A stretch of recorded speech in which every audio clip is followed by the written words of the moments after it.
everyone, this is Vinita Bishnoi. Welcome to my channel once again. So let's start. अभी हमने पिछले video में बात की थी साइटोस्केलेटन की. इस वीडियो में हम बात करेंगे सीलिया एंड फ्लैजेला की.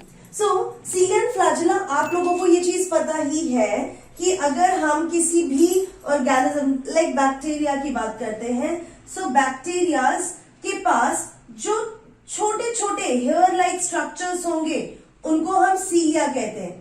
सीलिया जो होते हैं बहुत ज्यादा होते हैं नंबर में, वेयर एज जो फ्लैजेला होते हैं that will be it will be lesser and longer than सीलिया.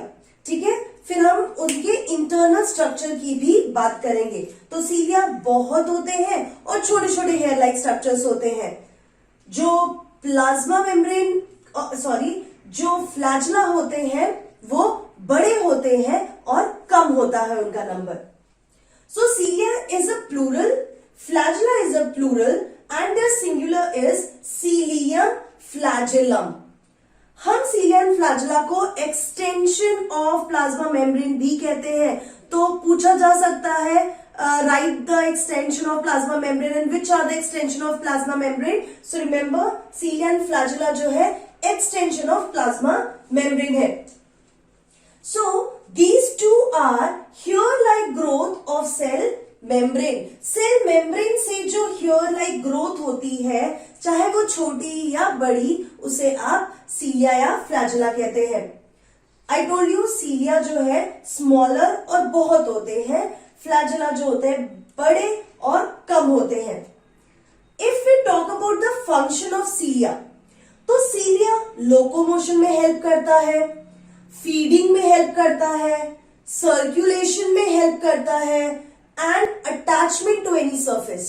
तो ये मेजर फंक्शंस होते हैं सीलिया के. बट अगर हम फ्लैजेला की बात करें तो flagella is important only for cell movement, locomotion of the cell. That is what the function of flagella is.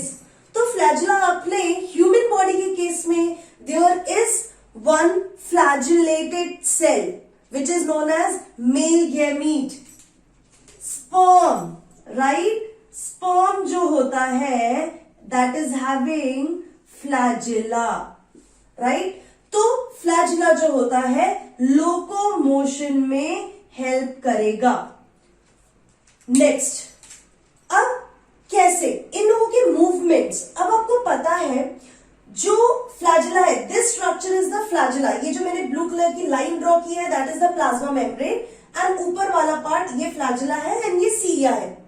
So you can see the flagella is acting like a propeller जैसे movement करता है. और क्योंकि एक तो ये दो ही है, दो या चार ज्यादा से ज्यादा, तो इतने कम है, तो ये जो अपना काम करते हैं वो इंडिपेंडेंटली काम करते हैं, वो कोऑर्डिनेटेड वे में काम नहीं करते हैं. बट इनका जो मूवमेंट होता है वो प्रोपेलर जैसे होता है, जिसकी वजह से वो लोकोमोट कर पाते हैं किसी भी सेल को, ऑर्गेनिजम्स को. So it is the independent movement, propeller like movement. When we talk about cilia, जो सीलिया है ना, ये वाइपर जैसा इस तरीके से काम करता है कोऑर्डिनेटेड वे में. ये सारे मिलकर एक ही डायरेक्शन में मूव करते हैं कोऑर्डिनेटेड वे में, and because of that they are able to complete the function. तो फीडिंग के टाइम पे क्या होता है, if there is any food particle, तो यहां पे अगर सूडोपोडिया है, so they will try to propel this pseudopodia towards, or they will in a coordinated way they will try to push this food towards the mouth of the organism or the mouth like part of the organism. So this is the introduction of cilia and flagella. Now we are going to talk about the structure, which is the most important part of this chapter. The structure of cilia and flagella. Cilia and flagella का जो structure होता है वो same होता है. Internal structure will be same. अब there are 4 parts in the structure of cilia flagella: basal body, rootlet, basal plate जिसको आप hook भी बोल सकते हैं, and the shaft. Now I will show you the structure. Suppose this is the cell,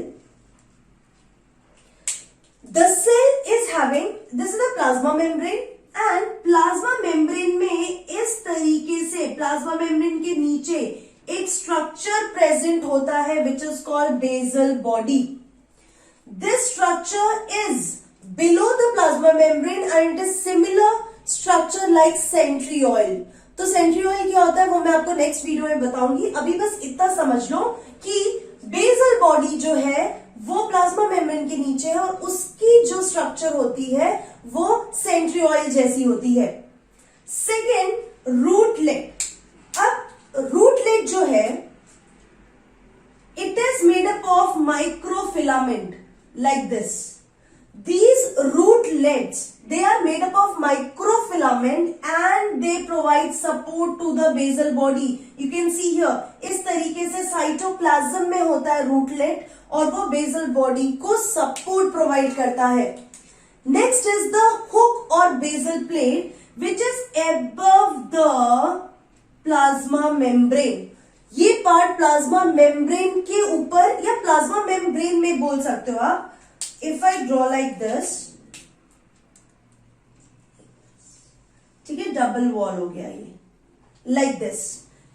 So basal body is present in the plasma membrane and from there, so this is the basal body and from there this shaft is coming out.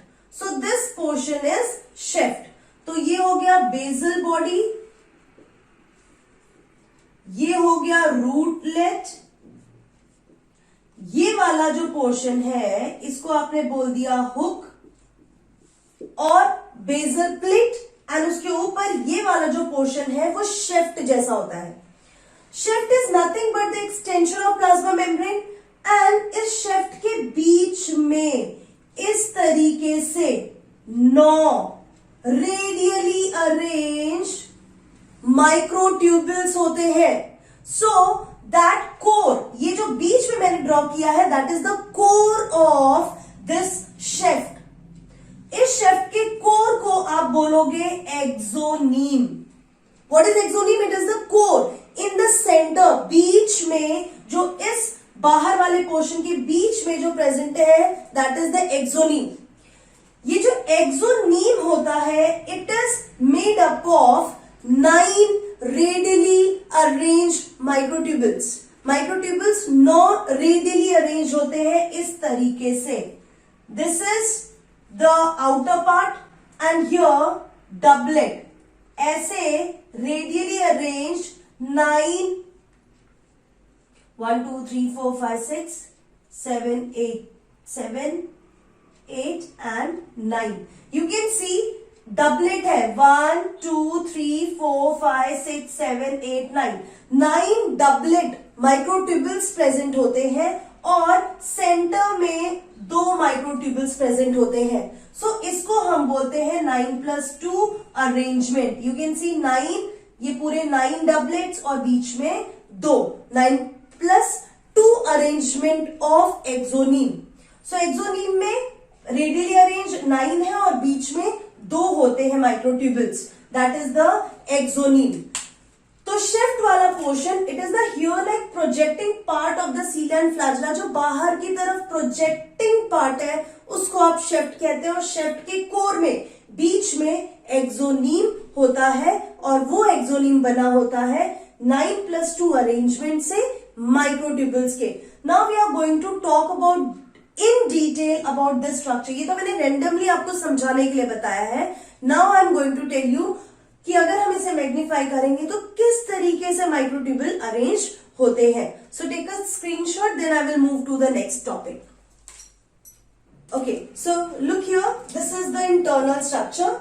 मैंने क्या draw किया है, वो जो मैंने आपको बताया था ना शेफ्ट जैसा स्ट्रक्चर, वो शेफ्ट वाले स्ट्रक्चर को हमने ऐसे कट कर दिया है. कट करने के बाद you will C structure like this. This portion is axoneme और ये जो बाहर वाला पोर्शन है that is the plasma membrane. So let me label it. It is the plasma membrane. अब आपको पता है हमने बात की थी जो डबलेट्स है वो 9 डबलेट्स है. 1, दिस इज 1 2 3, 4, 5, 6, 7, 8 एंड 9 डबलेट्स है। डबलेट्स में जो बड़ा माइक्रोट्यूबुल है which is towards the inner side is A and बाहर वाला बी। इस तरीके से डबलेट्स को हमने ए और बी नेम्स दिए हैं, A and B, A and B, A and B. मैंने आप लोगों को पहले भी बताया था कि जो माइक्रोट्यूबुल्स होते हैं, suppose this is A1, microtubules जो होते हैं वो कुछ इस तरीके से होते हैं एंड इन माइक्रोट्यूबुल्स के अंदर ट्यूबुलिन प्रोटीन्स जो है वो ऐसे रेडियली अरेंज होंगे लाइन से, मतलब इस तरीके से दे आर रेडियली अरेंज। तो इस ए माइक्रोट्यूबुल में टोटल 13 प्रोटोफिलामेंट्स होंगे। 1 2 3 4 5 6 7 8 9 11 12 13, total 13 protofilament in a, 13 protofilament. And वैसे ही जो बी है, B is made up of 11 protofilament.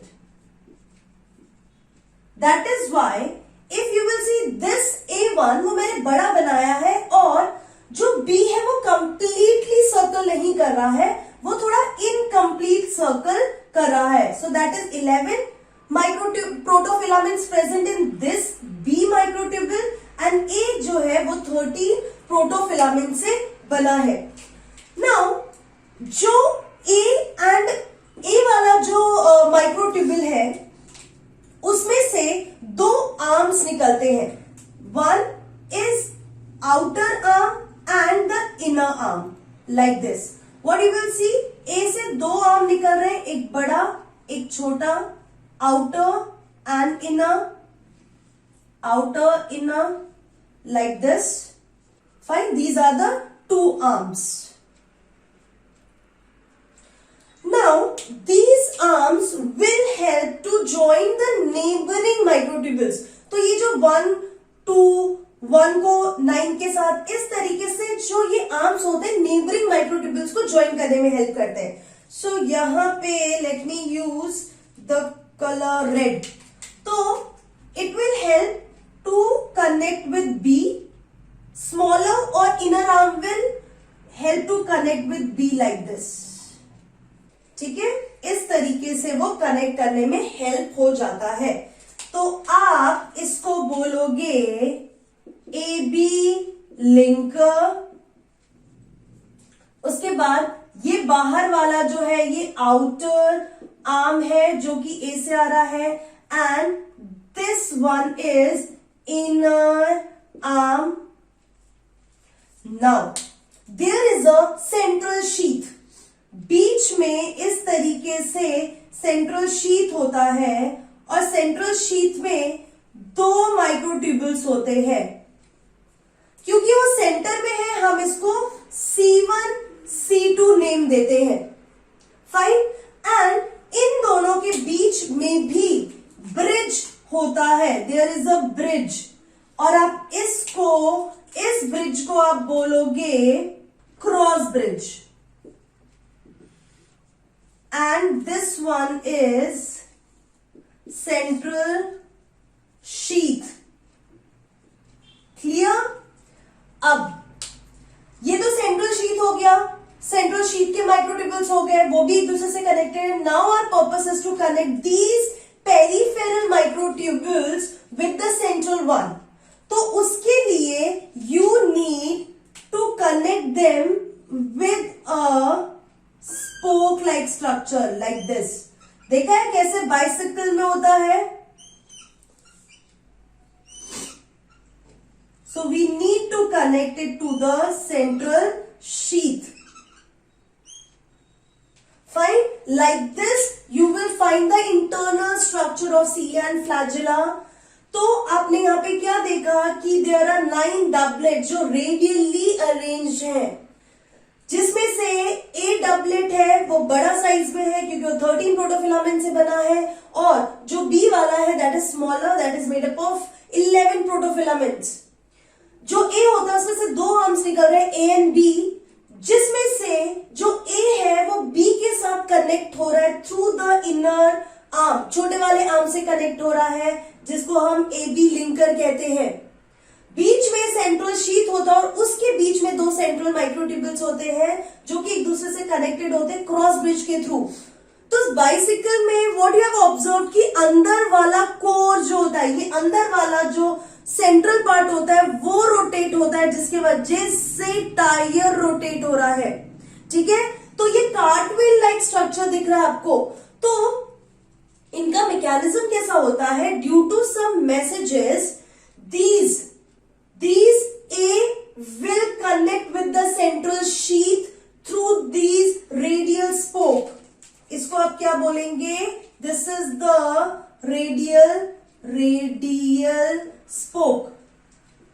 तो रेडियल स्पोक जो है पहले कनेक्टेड नहीं होता है सेंट्रल शीथ से, जब मैसेज आता है then it gets connected to the central sheath. तो जब ये अंदर वाला कोर रोटेट होता है, because of that these also rotate and the movement will be there। तो ये इन शॉर्ट स्ट्रक्चर हो गया cartwheel structure of cilia and flagella. अब यहां पे जो सेंट्रल वाले माइक्रोट्यूब्यूल्स हैं, those are made up of a protein called dynein protein, whereas ये जो 9 doublets हैं they are made up of microtubules and they are made up of tubulin protein. ये जो AB लिंकर है, रेड कलर से जो मैंने ड्रॉ किया है, these AB linkers are made up of nexin protein and the arms जो ये green color का मैंने ड्रॉ किया, that is also made up of dyne protein। So in short, we have learned about the structure of cilia and flagella। Now in the next video we will talk about centriole, then you will be able to resemble कि इनके structure में बहुत similarity है। तो वो भी microtubules है, अब उनका क्या फंक्शन है, वो किस तरीके से प्रेजेंट होता है, that we are going to discuss in the next video. So this is all, see you in my next video, till then keep learning and be safe.